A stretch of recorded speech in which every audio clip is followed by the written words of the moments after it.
आज हम करने वाले हैं एक छोटा सा टॉपिक जिसका नाम है income and expenditure account. Income and expenditure account बड़ा ईजी सा अकाउंट है।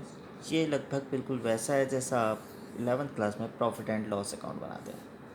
एक साइड में आप अपने सभी एक्सपेंसेस यानी एक्सपेंडिचर को शो करते हैं और दूसरी साइड में आप इनकम को दिखाते हैं। इनकम कौन कौन सी होती है कैनपीओ के लिए, नॉन प्रॉफिट ऑर्गेनाइजेशन के लिए? सबसे पहली मेन इनकम का सोर्स है इसका सब्सक्रिप्शन, यानी जो मेंबर्स अपनी फ़ीस देते हैं। दूसरा डोनेशन, लेकिन डोनेशन के बारे में ख़ास बात याद रखनी होती है। डोनेशन हमारी दो तरीके की होती है, जनरल डोनेशन और स्पेसिफिक डोनेशन। अगर जनरल डोनेशन है जिसे हम कहीं भी यूज़ कर सकते हैं तो वो एक एनपीओ के लिए इनकम है, लेकिन स्पेसिफिक डोनेशन पर्टिकुलर काम के लिए मिला हुआ पैसा हमेशा लायबिलिटी कहलाता है। डोनेशन के बाद लीगेसी हो सकती है, किसी ने वसीयत के थ्रू पैसा दिया या कोई इवेंट ऑर्गेनाइज कराया उससे हमें कोई प्रॉफिट हुआ, चैरिटी मिल सकती है। इस तरीके की मिसलेनियस टाइप्स की इनकम होती है इसके लिए। एक्सपेंसेस वही नॉर्मल होते हैं, सैलरी दी, रेंट पे करा, कमीशन, कुछ भी पॉसिबल। इनकम और एक्सपेंडिचर को देखते समय सबसे खास बात आपको याद रखनी है कि असेट का सेल या परचेज ऑफ असेट आपके लिए ना इनकम है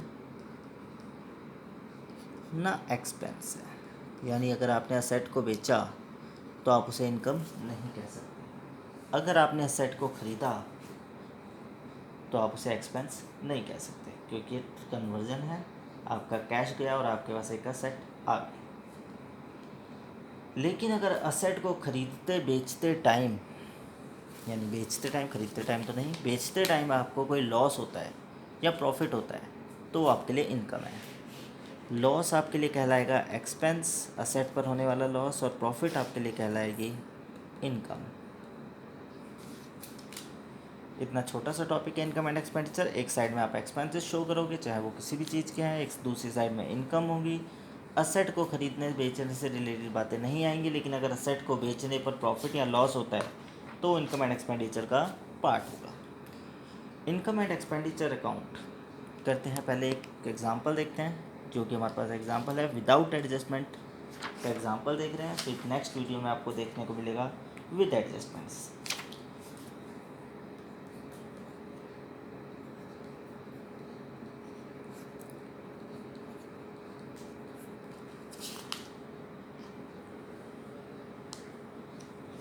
क्वेश्चन नंबर 35 है हमारे पास, जिसका हम बनाने वाले हैं इनकम एंड एक्सपेंडिचर अकाउंट।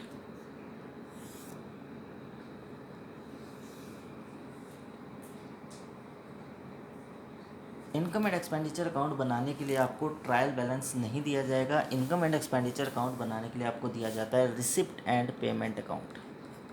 ये रिसिप्ट एंड पेमेंट अकाउंट लगभग कैश बुक से मिलता जुलता है, जैसा मैंने पिछले वीडियो में भी आपको बताया था।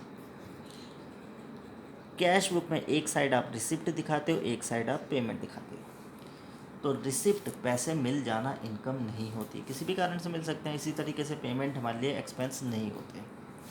तो रिसिप्ट में से हमें उन ट्रांजेक्शन को ढूंढना है जो हमारे लिए इनकम है, पेमेंट में से उनको ढूंढना है जो हमारे लिए एक्सपेंस है।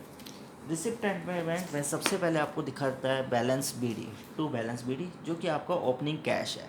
तो जो कैश आपके पास पहले से है वो आपके लिए इनकम नहीं है, वो आपकी ओपनिंग असेट है। नेक्स्ट है आपके पास सब्सक्रिप्शन, बाय सब्सक्रिप्शन आपके लिए इनकम है। अगर सब्सक्रिप्शन से रिलेटेड कोई एडजस्टमेंट है तो आपको उसके लिए अकाउंट बनाना पड़ेगा। सब्सक्रिप्शन की फिगर है 9 लाख। नेक्स्ट, आपने इन्वेस्टमेंट को बेचा है, तो देखिए आपने एक असेट को सेल करा है और असेट को सेल करना हमारे लिए इनकम नहीं होती। नेक्स्ट पॉइंट है to sale of old furniture. हमने 40,000 की बुक वैल्यू वाला फर्नीचर 30,000 में सेल कर दिया। 40,000 वाला फर्नीचर 30,000 में बेच रहे हैं तो हमें लॉस हो रहा है 10,000 का। To loss on sale of furniture 10,000। Donation कोई इन्फॉर्मेशन गिवन नहीं है तो हम इसे जनरल डोनेशन एज्यूम करेंगे जब तक स्पेसिफिक डोनेशन ना कहा जाए। ये तो थी रिसिप्ट साइड। अब बढ़ते हैं पेमेंट साइड। पेमेंट साइड में सबसे पहले है सैलरी। टोटल हमने सैलरी की पेमेंट करी है 4,80,000। Rent 50,000। Stationery 20,000। Defence bond investment है तो हमारी असेट है। फर्नीचर भी असेट है। उसके बाद है बाईसाइकिल, ये भी असेट है। और बैलेंस CD मतलब कैश का क्लोजिंग बैलेंस, तो जो हमारे पास कैश बचा हुआ है तो वो हमारी असेट है। टोटल 9,10,000। 4 5 इधर का टोटल बनता है 5,60,000। प्लस माइनस करके बैलेंसिंग फिगर बचती है 3,50,000। अगर हमारी इनकम ज़्यादा आ रही है तो हम इसे नाम देते हैं सरप्लस, या फिर excess of income over expenditure. ये है 3,50,000 जो ट्रांसफ़र हो जाएगा बैलेंस शीट बनाते समय क्लोजिंग बैलेंस शीट में। यानी इस सरप्लस की ज़रूरत हमें क्लोजिंग बैलेंस शीट में भी पड़ेगी। एक एग्जांपल और देखते हैं, थोड़ी सी एडजस्टमेंट के साथ है। Question number 37।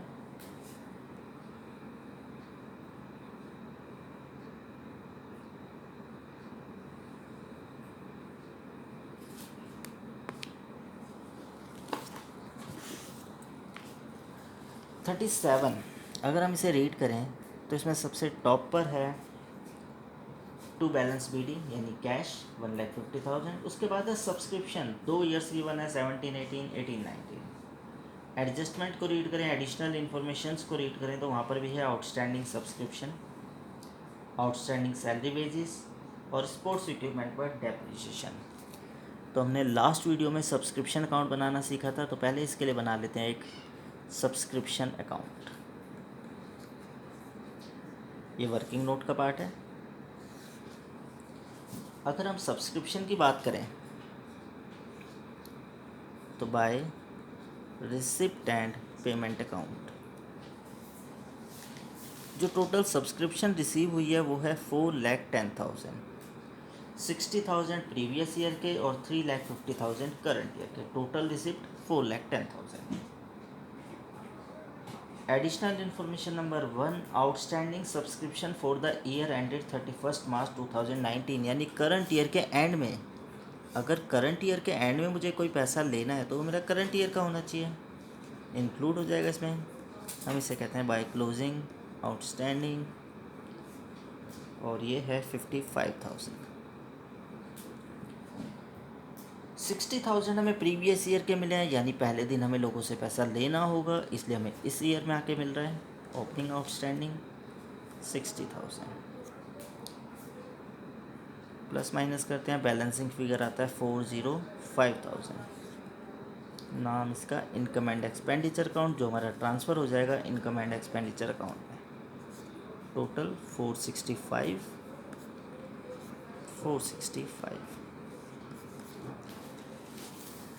इसकी ज़रूरत पड़ेगी हमें ओपनिंग बैलेंस शीट बनाते समय, इसकी ज़रूरत पड़ेगी क्लोजिंग बैलेंस शीट बनाते समय, और इसकी ज़रूरत पड़ेगी हमें इनकम एंड एक्सपेंडिचर अकाउंट बनाते समय। चलिए शुरू करते हैं इसका income and expenditure account.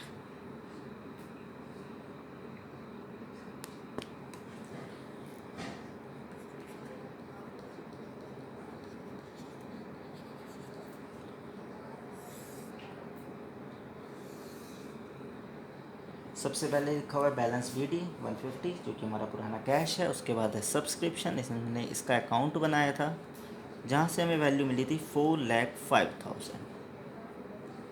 Receive में 410 हुआ है, लेकिन इसमें 60,000 पुराने हैं, 55 हमें करंट ईयर के लेने हैं, तो करंट ईयर की अर्निंग 4,05,000। डोनेशन कोई स्पेसिफिक पर्पस नहीं गिवन, डोनेशन 50,000,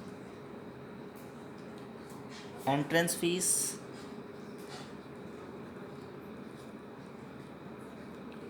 80,000। दूसरी तरफ बढ़ते हैं, सैलरी एंड वेजेस।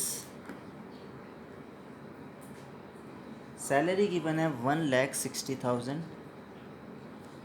इसके बारे में एक एडिशनल इन्फॉर्मेशन गिवन है, आउटस्टैंडिंग करंट ईयर के हमें 40,000 अभी देने हैं।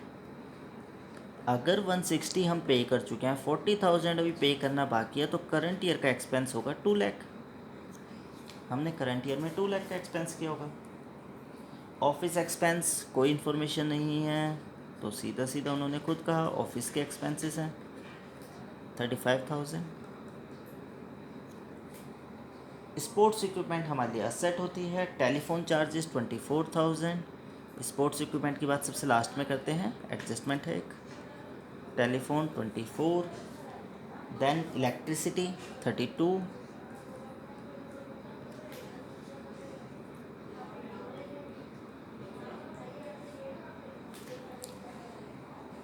ट्रैवलिंग एक्सपेंस 65,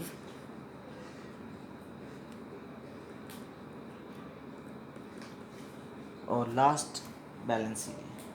चलिए एडिशनल इन्फॉर्मेशन रीड करते हैं। फर्स्ट एडिशनल इन्फॉर्मेशन है सब्सक्रिप्शन, जिसका हम सब्सक्रिप्शन अकाउंट में यूज़ कर चुके थे।